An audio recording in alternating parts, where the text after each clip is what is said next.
Convido os irmãos a que abram suas Bíblias comigo no Evangelho de Marcos.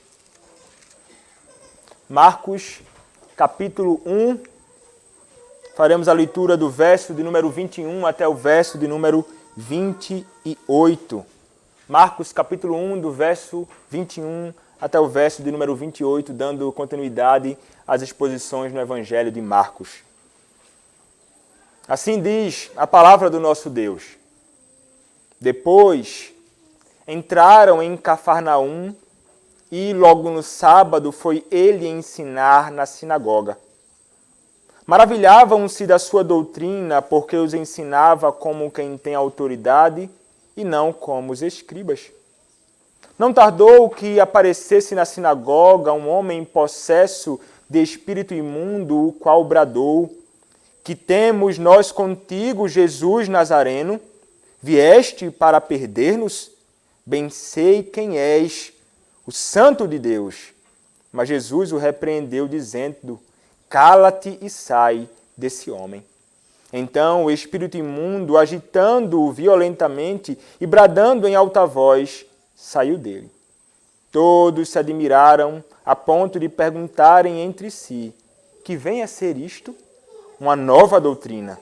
Com autoridade ele ordena aos espíritos imundos e eles lhe obedecem. Então correu célere a fama de Jesus em todas as direções, por todas as circunvizinhanças da Galileia. Amém. Oremos ao nosso Deus. Nosso amado Senhor, mais uma vez, Pai, abrimos a Tua Palavra com o propósito de expor a Tua Palavra. Eu te peço, Senhor, que apesar das minhas debilidades, apesar das minhas fraquezas e minhas limitações, Pai, que o Senhor me use na pregação da Tua Palavra. Que o Teu nome seja glorificado através da pregação da Tua Palavra. Que o Teu nome seja exaltado. Usa-me, Senhor, com poder e graça na pregação, Senhor. E, Senhor, eu te peço também pelo Teu povo que aqui está, que atentem para a Tua Palavra, escutem com amor, com graça, com diligência, prontos, ó Deus, para atender e admitir e abraçar as Tuas verdades. Dá-me força, Senhor, eu te peço e faço isto em nome do Senhor Jesus Cristo. Amém. Os irmãos podem se assentar.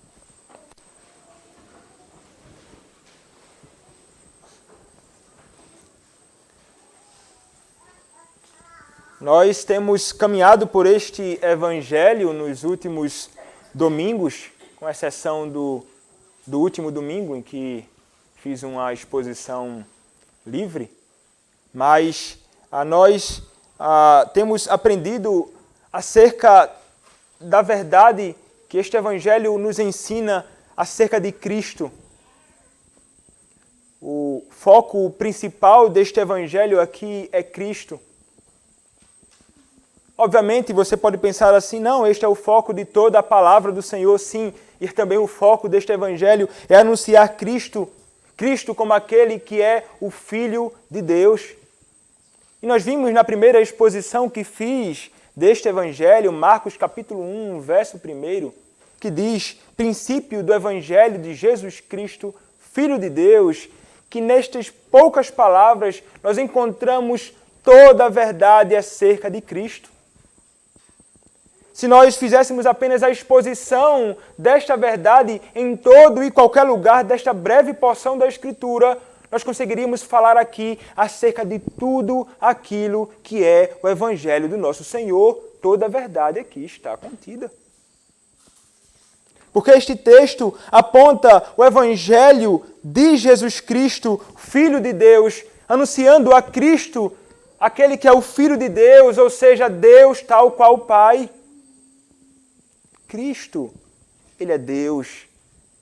E Marcos também quer deixar isso claro diante daqueles que receberam primeiramente, este evangelho e também para todos nós aqui, para a Igreja Congregação Presbiteriana Boas Novas.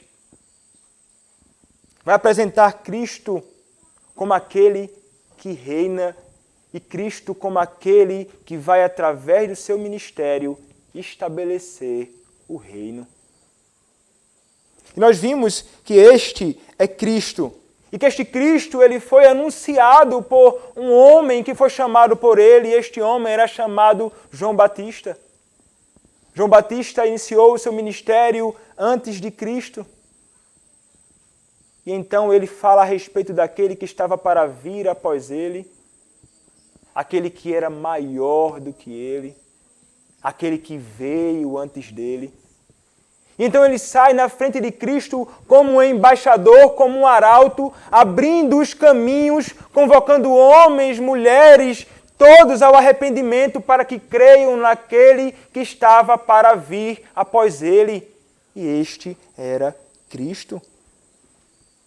Então esse verdadeiro testemunho de João Batista, este trabalho dele antes de Cristo, faz com que então Cristo realmente venha. E Cristo inicia o seu ministério. Aquele que estava para vir após João Batista veio. Ele vem. E ele então é batizado. Ele então é ungido para iniciar o seu ministério como profeta, como um sacerdote e como rei. Ele é ungido para ser o mediador perfeito de todos aqueles que são os eleitos de Deus, aqueles que o Pai escolheu na eternidade. Ele é o mediador perfeito. E então, logo após ele ter sido ungido e inicia o seu ministério, o nosso Senhor Jesus Cristo, depois de ter recebido as palavras do Senhor dizendo: "Este é o meu Filho amado, em quem me comprazo", logo em seguida, imediatamente, ele passa então a ouvir a voz de Satanás, que questiona se ele era verdadeiramente o Filho de Deus. E ele então é provado, ele experimenta grande tentação e tentação real. Mas Cristo, diferentemente de todos nós que cedemos muitas vezes às tentações, Cristo, ele vence a Satanás.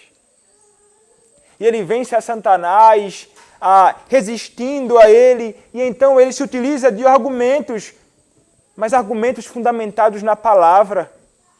Ele vai se valer da Escritura Sagrada para combater as palavras enganosas, as malícias, as sugestões de Satanás. E Cristo vence. Satanás se retira. Cristo tem autoridade. E então Cristo vai começar a fazer aquilo que ele foi chamado para fazer. Cristo então vai anunciar o Evangelho. E veja que coisa interessante.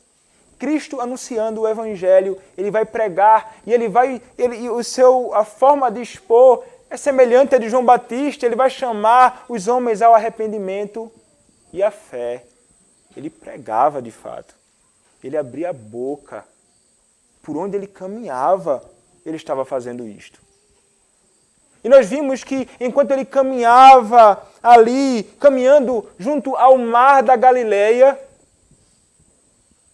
com propósito ele foi ali, não somente de pregar, mas então ali ele encontra aqueles que ele chama para junto a ele para que junto a ele possam caminhar como verdadeiras testemunhas, como apóstolos, como ministros, homens que foram chamados por ele, homens simples, pecadores sim, que reconhecem inclusive que são pecadores diante de Cristo, como o próprio Pedro faz quando contempla a obra e o milagre glorioso de Cristo no mar. Ele chama estes homens para que sejam pescadores de homens. Pescavam peixes e agora passam a exercer um ofício que é infinitamente glorioso. anunciar a Cristo para salvação daqueles que estão mergulhados no pecado e na iniquidade.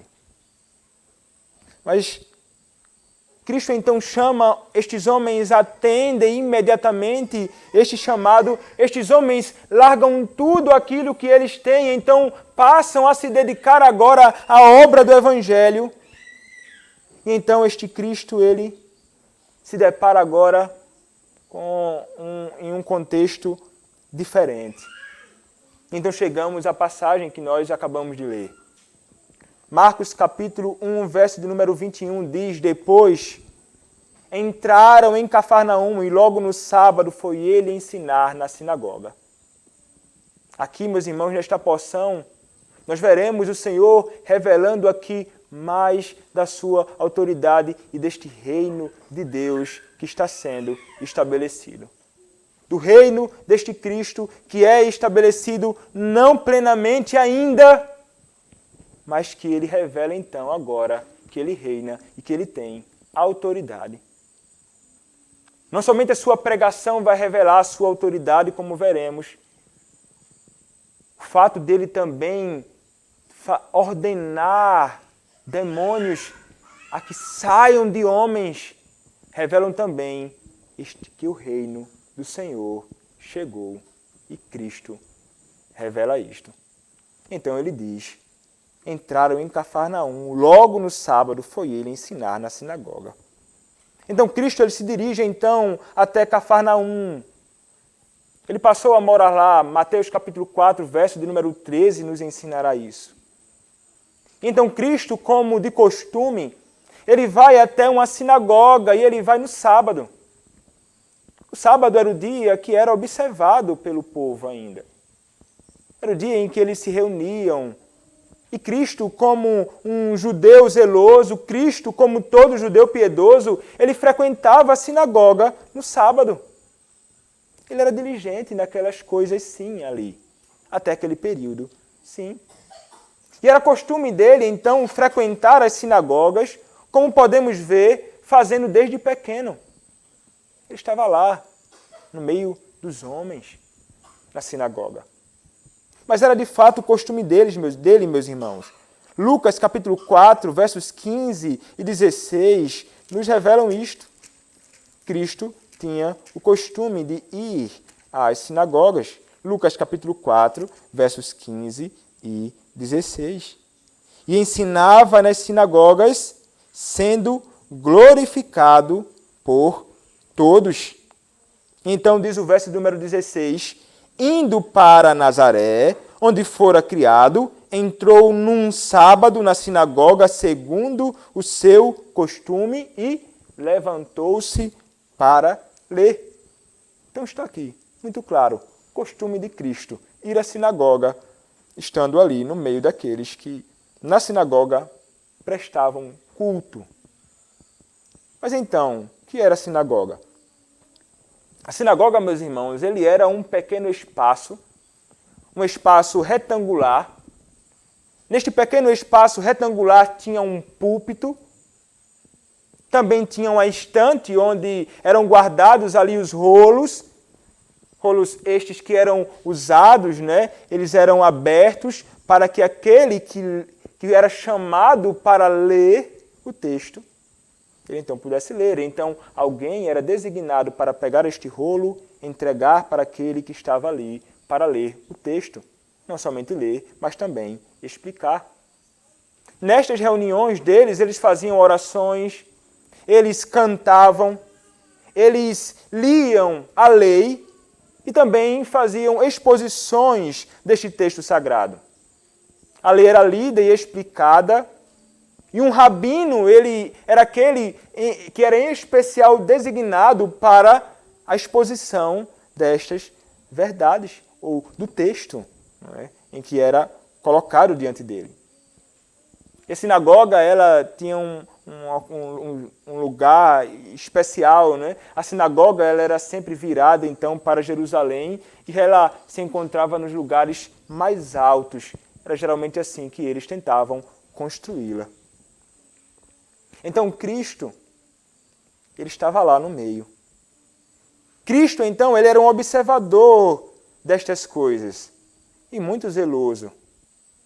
Nesta ocasião, Cristo estava na sinagoga, mas com um propósito.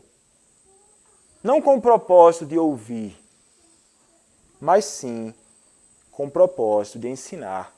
Ele estava presente com o propósito de pregar. E aquilo que ele estava para anunciar, aquilo que ele estava para ensinar ali, era grandioso demais. Fora de fato grandioso aquilo que foi dito por Cristo. E aquelas palavras de Cristo, aquela pregação de Cristo jamais poderia passar despercebida. E de fato não passou. O versículo de número 22 nos dirá: maravilhavam-se da sua doutrina, porque os ensinava como quem tem autoridade e não como os escribas. Meus irmãos, aqueles que estavam reunidos ali na sinagoga, eles ficaram verdadeiramente assombrados com o que Cristo falava. Eles ficaram verdadeiramente maravilhados, pelo menos em dois aspectos. Eles ficaram maravilhados com o método que Cristo ensinava, que era bem diferente do método praticado pelos escribas naquele período. Como escreve um comentarista, ele vai dizer: considere os seguintes pontos de contraste entre o método de ensino de Jesus e dos escribas. Primeiro, ele falava a verdade. Cristo falava somente a verdade. Argumentos evasivos e corrompidos marcavam os sermões de muitos escribas, o que difere muito do papel, da forma que Cristo anunciava. Mateus capítulo 5, versos 21 em diante, aponta e revela o fato de que os sermões dos escribas eles eram grandemente corrompidos. Eram estranhos. Outra distinção é que Cristo apresentava assuntos de grande relevância, assuntos de vida, morte e eternidade. Eles, com frequência, perdiam tempo em trivialidades. Os escribas. Terceiro, existia um sistema em sua pregação. Como o Talmude deles prova, os escribas, por sua parte, muitas vezes divagavam sem parar. Só viagens estranhas. Cristo ele tinha um método, ele explicava a verdade com muita clareza, diferente destes homens. E Cristo, ele despertava a curiosidade ao fazer o grande uso de ilustrações com o propósito verdadeiro de trazer instruções para aqueles que estavam ouvindo.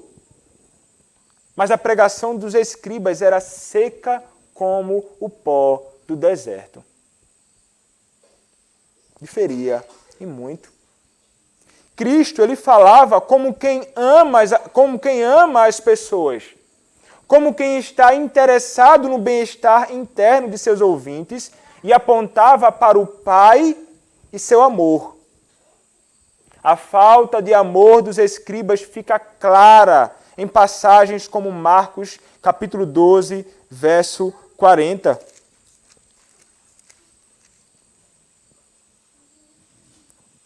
Os quais devoram as casas das viúvas e, para o justificar, fazem longas orações. Estes sofrerão juízo muito mais severo. E, finalmente, e este é o ponto mais importante, porque está claramente indicado aqui, ele falava com autoridade, pois sua mensagem vinha direto do coração e da mente do Pai, portanto, também de dentro de seu ser e da Escritura. Os escribas sempre usavam fontes falíveis, sempre citando outros escribas. Eles estavam tentando tirar água de cisternas rotas, mas Jesus tirava de si mesmo, pois ele era a fonte de águas vivas. Contraste imenso entre aquele método de Cristo e o método estranho daqueles que ensinavam ali. Mas não somente havia, meus irmãos, uma distinção no método, havia uma distinção substancial no que diz respeito ao conteúdo da verdade. O conteúdo da sua sã doutrina era distinto do conteúdo pregado pelos escribas. Eles ficaram admirados ali, aqueles que estavam lá sentados, assombrados, verdadeiramente fora de si, uma vez que aquilo, aos ouvidos deles, era novo. Era algo muito diferente daquilo que com frequência eles escutavam. Cristo estava ali, meus irmãos, falando daquilo que lhe é próprio. Cristo, ao expor ali diante daqueles homens, ele revela que aquilo tudo vem de Deus, porque era o Evangelho de Deus que ele anunciava. E então o que é que Cristo estava ensinando ali? Cristo estava ensinando aquilo que é dito nos versos 14 e 15 do Evangelho de Marcos. Ele estava anunciando: o tempo está cumprido e o reino de Deus está próximo. Arrependei-vos e crede no Evangelho. Ele estava pregando o Evangelho de Deus. É isso que Cristo faz. O que Cristo estava ensinando, então alguém pode perguntar. Ele anunciava, meus irmãos, o Evangelho. Ele anunciava este Evangelho glorioso que ele recebeu do Pai. E então qual é o conteúdo deste Evangelho? É interessante que o conteúdo deste Evangelho anunciado por Cristo era o próprio Cristo. Sim, Cristo estava falando acerca dele mesmo, porque Cristo é o Evangelho. Cristo é o Evangelho. Então ele não poderia anunciar nada diferente disto. Ele anuncia isso diante de todos aqueles, coisa semelhante eles nunca viram. Como não ficar então admirados com coisa tão gloriosa sendo falada ali, alcançando os ouvidos destes homens? Certamente, além de anunciar Cristo como o objeto da fé, ele também convocava os homens ao arrependimento. E a fé, tendo Cristo como alvo. Porque Cristo deve ser o objeto da fé de todos aqueles que são chamados ao arrependimento. Então, era isso que Cristo falava. Cristo chamava a fé. Cristo pregava. Aqueles, meus irmãos, que hoje estão empenhados na pregação do Evangelho, eles devem ser semelhantes a Cristo.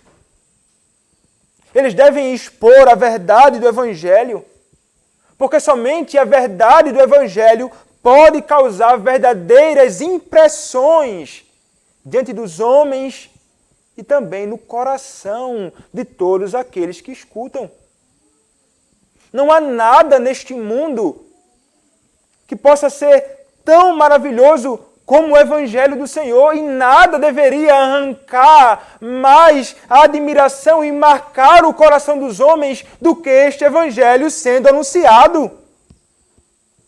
Então os homens que são chamados ao ministério hoje devem anunciar diligentemente, sem rodeios, sem acréscimos ou sem subtração, esta verdade gloriosa.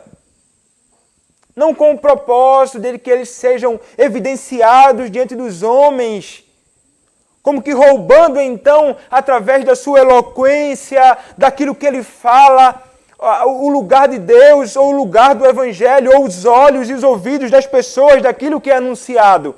Mas para que as pessoas, ao escutarem, elas possam então se abraçar àquelas verdades que são anunciadas por estes homens. Então todos deveriam estar empenhados nisto. Mas com frequência nós percebemos que muitos não estão envolvidos nisto. Muitos estão empenhados em não falar a verdade, mas em encobrir a verdade. Pensando que talvez, fazendo isso, eles demonstram amor, eles não vão falar toda a verdade do Senhor, então eu vou encobrir algo. Isto é loucura, isto é maldade, isto é impiedade. O Senhor jamais se agradou disto. Como já falei em outras ocasiões, aqueles que foram chamados para o ministério são chamados a anunciar todo o conselho de Deus e toda a sua verdade.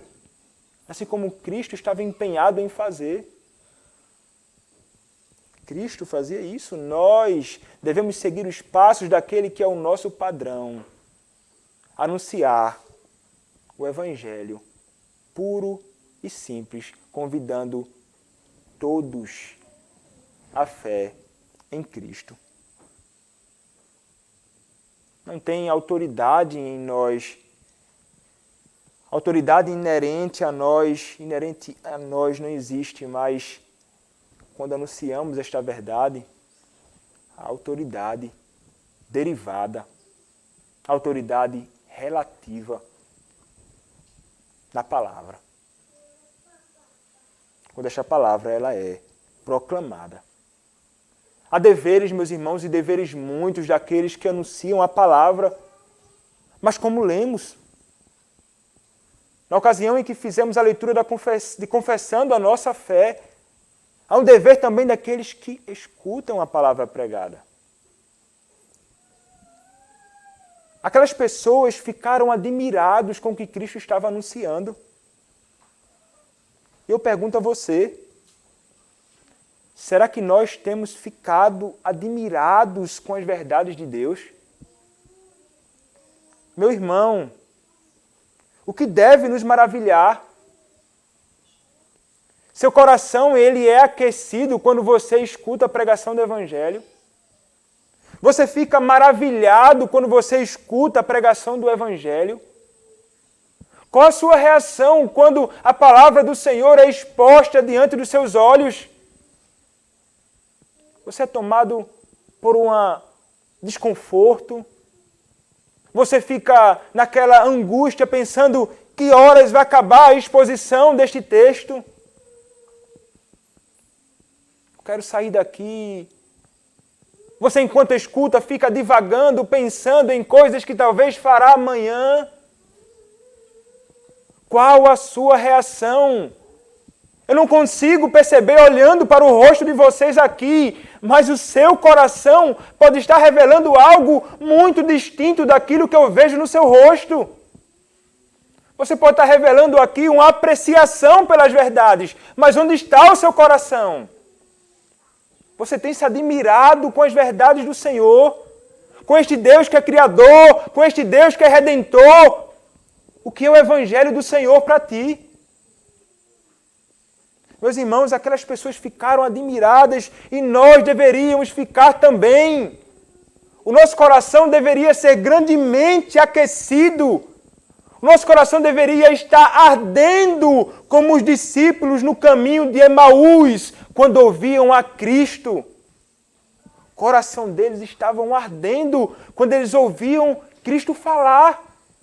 Quando escutavam Cristo falar de verdades gloriosas para eles. Meus irmãos, quando a palavra do nosso Deus é exposta com fidelidade, é o próprio Cristo quem fala. Quando a palavra do nosso Deus é exposta segundo a sua verdade, é o próprio Senhor quem fala. Deveríamos então dar todo ouvido para isto.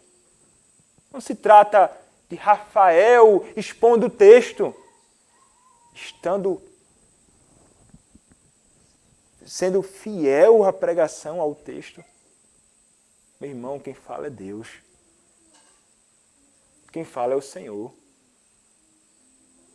Como, então, ficar disperso quando o Senhor fala? Como isso é estranho. É estranho, sobretudo, àqueles que dizem ser filhos de Deus. estranho àqueles que abrem a boca para dizer que amam o Senhor. O que é exigido daqueles que ouvem a palavra pregada? Exige-se dos que ouvem a palavra pregada que atendam com diligência aquilo que está sendo exposto. Preparação e oração. Aqueles que amam verdadeiramente o Evangelho de Cristo farão de tudo para se preparar para ouvir a pregação da palavra. Tentará de algum modo aquecer seu coração com as verdades do Evangelho.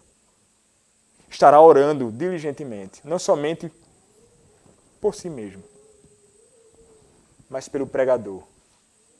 Porque essa pessoa deseja ardentemente ouvir a palavra e ela quer verdadeiramente que aquele que anunciará a palavra seja fiel e pregue no poder de Deus.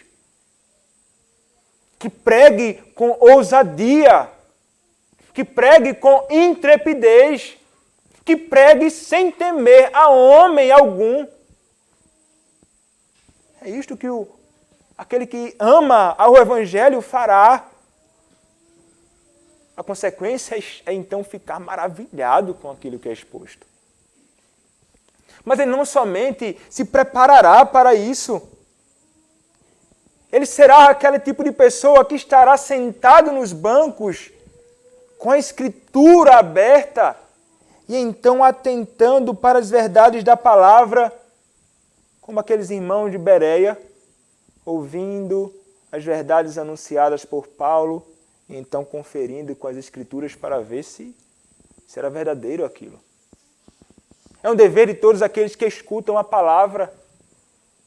Se o pregador ele foge daquilo que está na palavra, você então, como um verdadeiro observador da Escritura, perceberá isto. Mas não somente isto. Exigido que comparem as Escrituras com aquilo que ouvem, mas também que recebam a verdade com fé, crendo verdadeiramente naquilo que é anunciado. Fé, amor, mansidão e prontidão de espírito. Meu irmão, isso é o que é exigido de ti.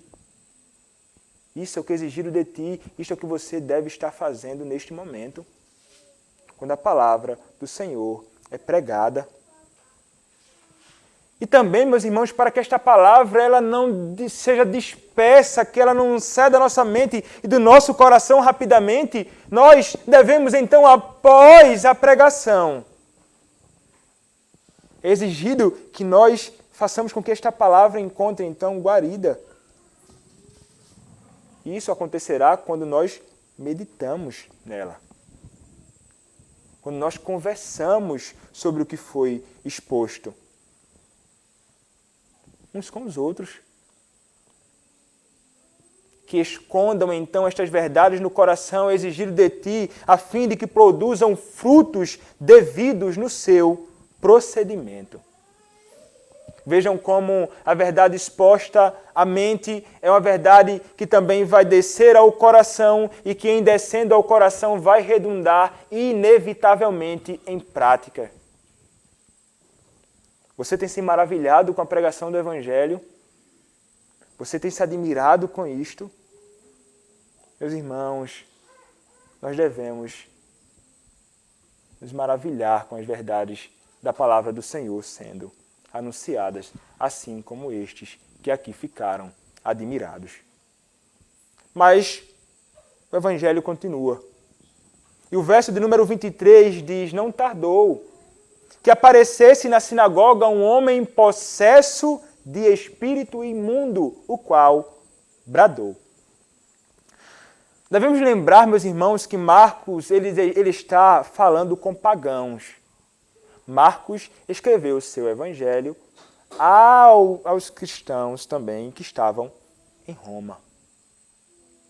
Eles não eram judeus, eram gentios, romanos.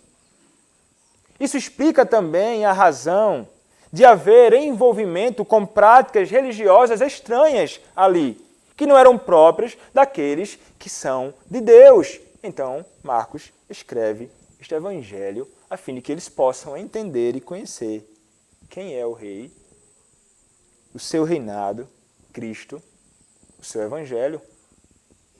Então, quando ele está ali como que expondo estas verdades, pregando diante daquelas pessoas, alguém aparece. Algo estranho acontece. Um homem possuído por um espírito surge ali.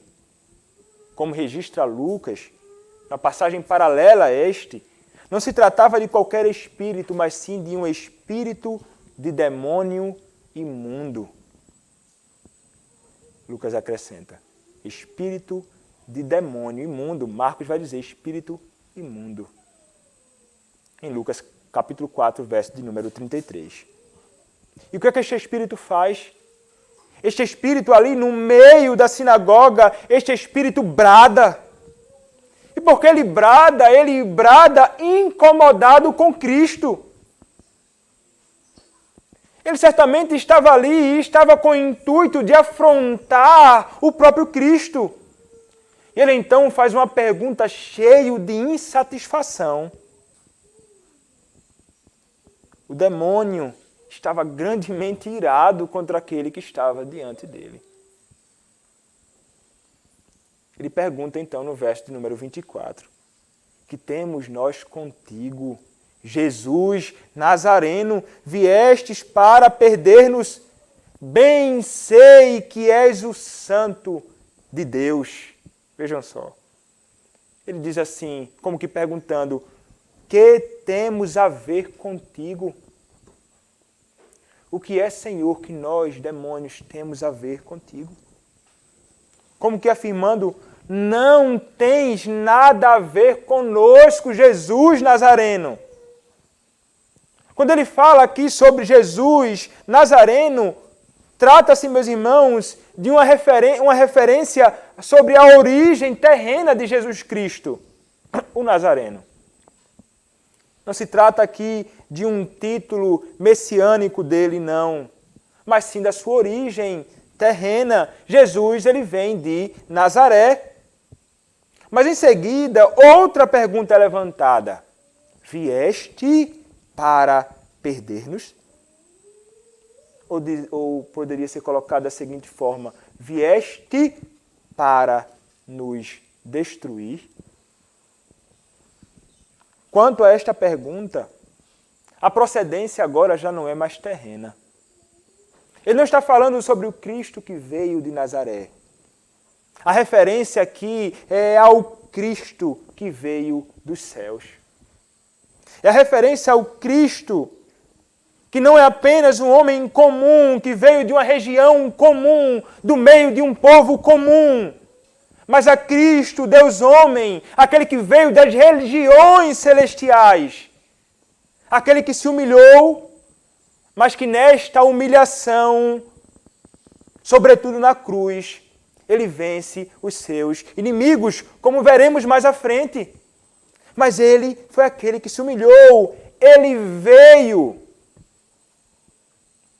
Trata-se do fato de que Cristo veio para fazer o reino parasita de Satanás ser destruído.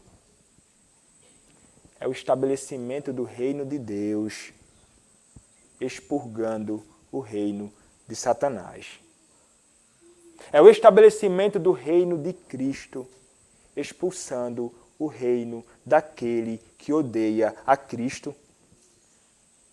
E ele está plenamente consciente de que Cristo veio para condenar definitivamente estes seres. Ele veio para vencer. Nós sabemos, meus irmãos, que este reino, ele é já e agora não. Este reino já foi estabelecido, mas ainda não completamente. Este reino foi estabelecido, mas ainda não plenamente. No dia em que o Senhor voltar, e quando nós fomos chamados para habitar com Ele em novos céus e nova terra, o reinado de Cristo é pleno. Mas ali, ele estava revelando isto. E então, muitas manifestações acontecem assim. Você vai ver no ministério do Senhor Jesus Cristo muitas manifestações de possessões demoníacas, manifestações de pessoas possuídas por espíritos que até causavam enfermidades em muitos.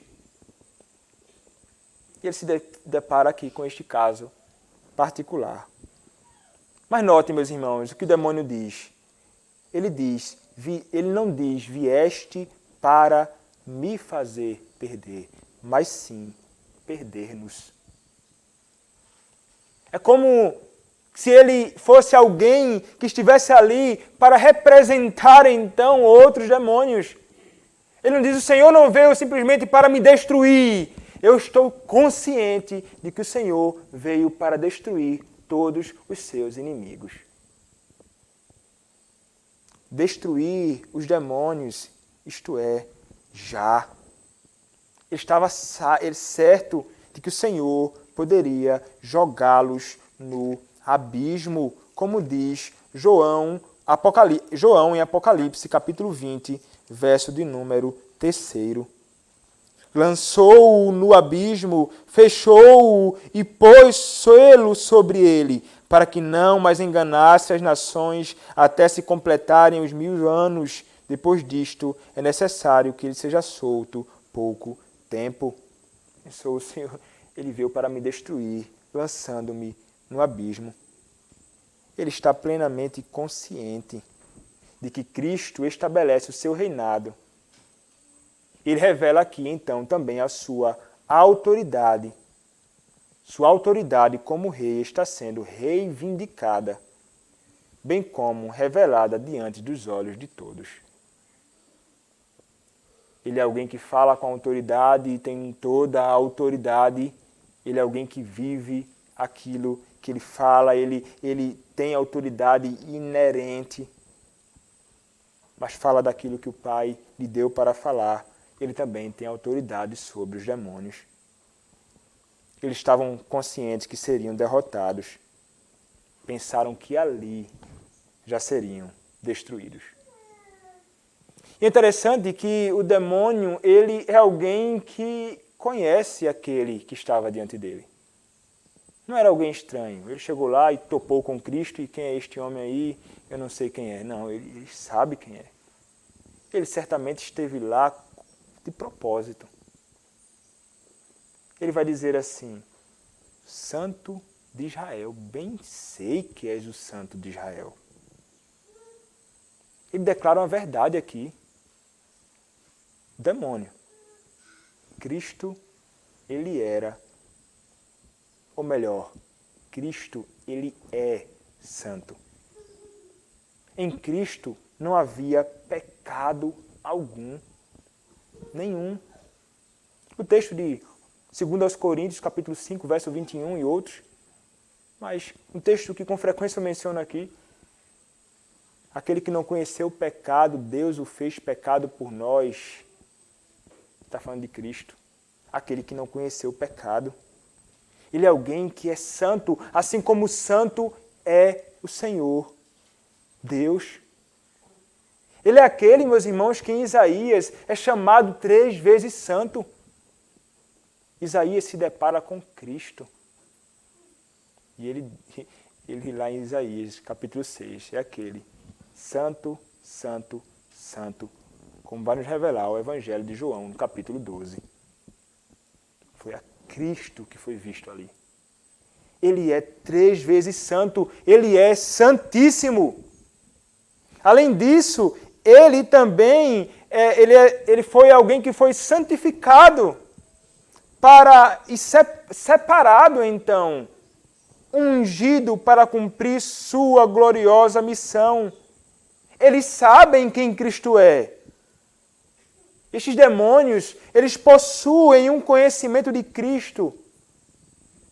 Mas este conhecimento não os leva a amar a Cristo. Trata-se de um conhecimento diferente.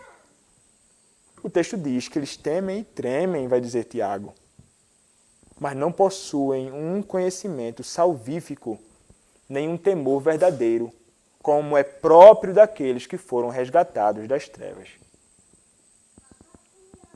Eles certamente odiavam a Cristo.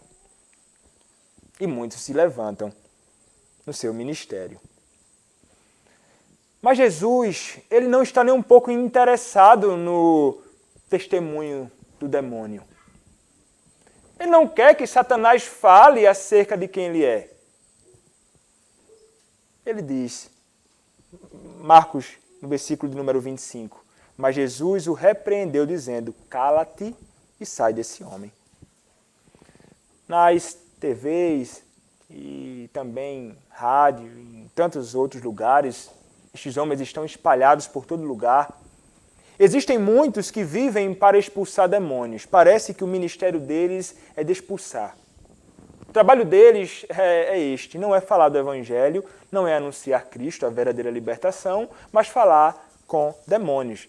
Eles não somente falam com demônios, eles dão oportunidade para o demônio falar, então o demônio fala no púlpito das igrejas dele, o pessoal fica escutando o demônio falar e ele conversa. É muito diferente daquilo que Cristo faz. Eu não sei que padrão eles estão seguindo, mas o de Cristo nunca foi. Cristo, ele não fica de conversa com Satanás. Ele também não quer que esses demônios falem, como mencionei, verdades a seu respeito. Então ele vai mostrar a autoridade que possui neste momento. Ele tem autoridade sobre tudo, inclusive sobre aqueles que fazem parte do reino das trevas. Ele diz, cala-te. Sai. Ordem simples do Senhor Jesus Cristo. Não se trata, meus irmãos, de uma batalha entre aqueles que possuem a mesma autoridade, mas de Cristo com autoridade absoluta e os demônios. Eles não têm a mesma autoridade de Cristo. Eles não têm o mesmo poder de Cristo. Eles não são poderosos, todo-poderosos como Cristo é e não têm autoridade como Cristo tem. Então Cristo olha para ele e diz, cala-te e sai. Cristo resolveu tudo. Por quê? Porque Cristo tem a autoridade. Ele está estabelecendo o seu reino. Aquele homem foi possuído por um demônio.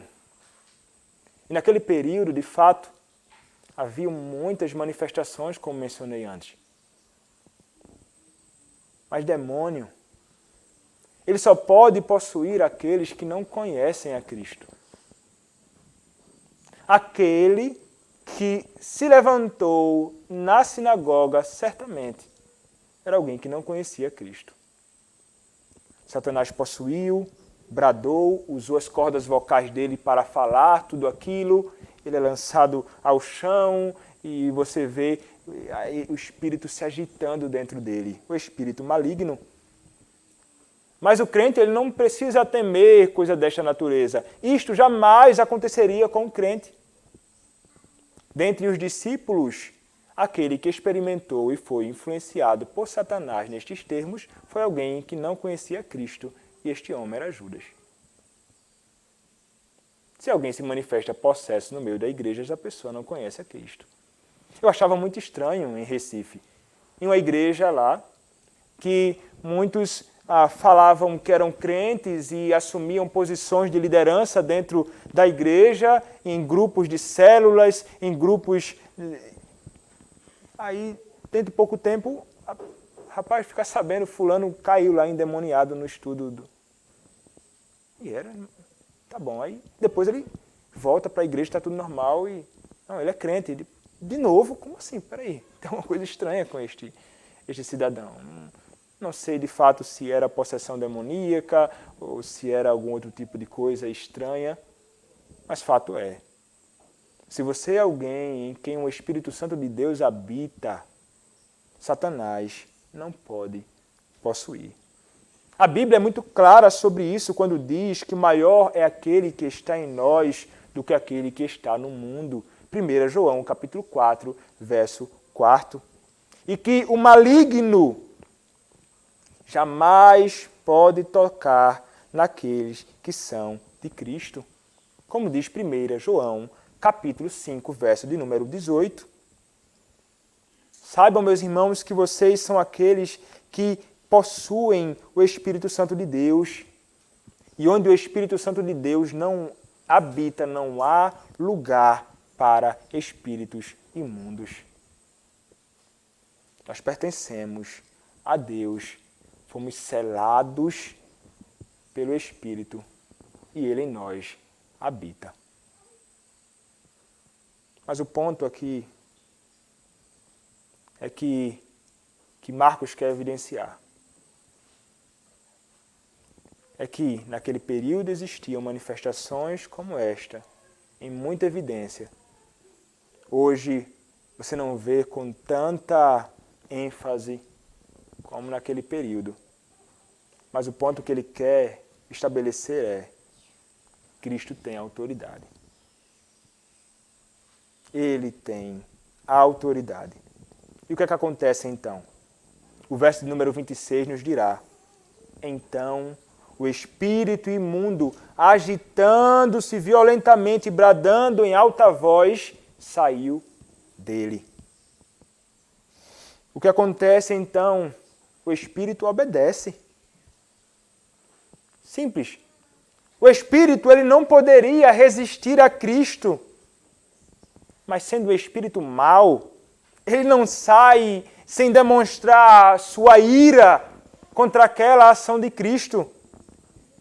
Ele agita violentamente aquela pessoa, bradando em alta voz, certamente grandemente indignado e insatisfeito, descontente com aquilo que havia acontecido. Mas mesmo reclamando, ele sai. Pode se estribuchar diante do Senhor, ele sai. Não tem quem resista à sua autoridade. Quem fala ali é o próprio Deus homem. Ele tem autoridade sobre absolutamente todas as coisas. E o que é que acontece então? Aqueles que estavam lá, eles se admiraram com o evangelho que era anunciado por Cristo, pelo seu ensino. Eles também ficam grandemente admirados com esta autoridade que ele tem sobre os demônios. Todos se admiraram a ponto de perguntar entre si: que vem a ser isto? Uma nova doutrina. Com autoridade ele ordena aos espíritos imundos e eles lhe obedecem. A admiração, meus irmãos, toma conta de todos. Ficam admirados com a doutrina, com a autoridade com que Cristo prega e com a sua autoridade sobre os espíritos malignos. Com certeza, eles nunca haviam se deparado com algo semelhante. Nunca haviam feito isso. Mas Cristo faz. Os escribas nunca fizeram algo igual. Nunca poderiam fazer algo igual. Os espíritos obedecem àquele que tem absoluta autoridade. Conhecer a Cristo, meus irmãos, é o nosso dever. Mas somos chamados a conhecer a Cristo mais que intelectualmente. Notem que o texto vai dizer que os demônios, ou o demônio, conhecia a Cristo. Como mencionei, ele sabe quem era o Senhor Jesus Cristo. Como escreveu um pregador, a mera crença nos fatos e nas doutrinas do cristianismo não salvará a alma. Essa crença não é superior à dos demônios. Eles creem e sabem que Jesus é o Cristo, o Filho de Deus. Também creem que um dia Jesus julgará o mundo e que eles serão lançados em intermináveis tormentos no inferno. É solene e entristecedor pensar que, quanto a isso, alguns que se dizem cristãos têm menos fé do que o próprio diabo. Existem pessoas que duvidam da realidade do inferno e da eternidade da punição. Dúvidas desse tipo só encontram abrigo no coração de homens e mulheres obstinados. Entre os demônios, entretanto, não existe tal incredulidade. Eles creem e tremem. Meus irmãos, nós não podemos ter apenas um conhecimento intelectual acerca de Cristo e acerca das verdades do seu Evangelho. Nós somos chamados a conhecer verdadeiramente o nosso Senhor Jesus Cristo. Não podemos ter apenas um conhecimento intelectual, mas devemos ter um conhecimento experiencial. Um conhecimento de Cristo vital. Um conhecimento na alma de homens e mulheres que verdadeiramente experimentaram desta grandiosa obra gloriosa de Cristo. Isto é o que é requerido de mim e de ti. Isto é o que nós devemos almejar. Isto é o que nós devemos experimentar. E nós aprendemos mais de Cristo ouvindo sobre Ele. Aprendemos mais de Cristo lendo sobre Ele. Aprendemos mais de Cristo meditando sobre o nosso Senhor Jesus Cristo. Um dever que é nosso, um dever que é meu, um dever que é seu. Se possuímos apenas um conhecimento teórico, não somos diferentes dos demônios neste sentido. O nosso conhecimento, meus irmãos, sobre Cristo é um conhecimento que nós devemos adquirir através destas verdades da Escritura, sobretudo. Um conhecimento que vai preencher a nossa mente, e a nossa mente ela vai estar cheia do conhecimento de Cristo, e isto é fundamental. Mas este conhecimento, meus irmãos, nós não podemos jamais deixar que este conhecimento se limite apenas à questão da mente. Há muitos que falam sobre a verdade do Senhor, há muitos que conhecem muitas verdades acerca de Cristo, mas do que adianta se esta verdade não desceu para o seu coração? Se você tem apenas um conhecimento intelectual de Cristo, isso serve para maior condenação sua. Só serve para maior condenação sua. Mas em este conhecimento descendo para o coração, então ele vai encontrar morada no lugar certo. Ele vai encontrar morada e ali ele vai então se enraizar. E assim como o sangue é bombeado ali e é espalhado para todo o corpo do homem, o conhecimento de Cristo estando no coração, ele vai ser espalhado para o nosso corpo, de modo então que nós viveremos não somente como alguém que conhece intelectualmente a Cristo, não somente como alguém que experimentou deste Cristo no seu coração, mas como alguém que vive como Cristo, como alguém que revela Cristo na sua vida, na sua caminhada. Isto é muito diferente dos demônios. Isto é o que nós deveríamos, então, experimentar. Este deve ser o sincero desejo do nosso coração. Conhecimento apenas intelectual, jamais. Conheçamos a Cristo verdadeiramente, é o que é exigido de nós. O texto também falou sobre a verdade de que há demônios e que o Senhor ele tem autoridade sobre os demônios. Esta realidade espiritual, ela é verdadeira. E muitos vivem falando aí neste mundo sobre libertação. É o que você mais vai escutar através desses homens que dizem que estão expulsando demônios, que eu acredito que é muita mentira envolvida ali, muito teatro. Mas a verdadeira libertação em nossos dias, ela acontece aqui. Sabe onde é o verdadeiro lugar de libertação? É quando a igreja do Senhor Jesus Cristo está reunida. E quando esta igreja está reunida em torno da palavra, é quando a igreja está reunida quando aqueles que foram chamados para o ministério da palavra anunciam este evangelho.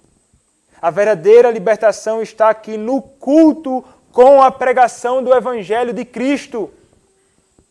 Isto garantirá, através da pregação do evangelho e em o Espírito agindo para a salvação destes que escutam o evangelho, estes homens, estas mulheres são arrancados das trevas.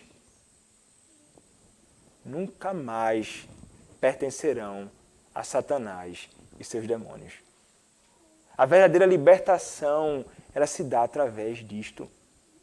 Daqueles que são chamados para pregar este evangelho e de você que é chamado a testemunhar deste evangelho. Então aqueles que escutarão você, então sendo o eleito de Deus, ele ouvirá e ele será liberto. Nunca mais será possuído. Com a graça de Cristo resistirá à tentação da carne, do mundo, de Satanás.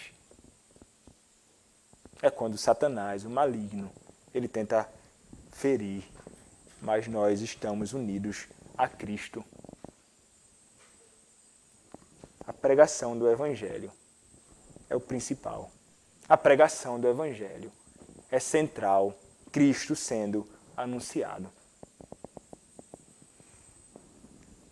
Este ato de Cristo em ensinar e expulsar provocou um resultado.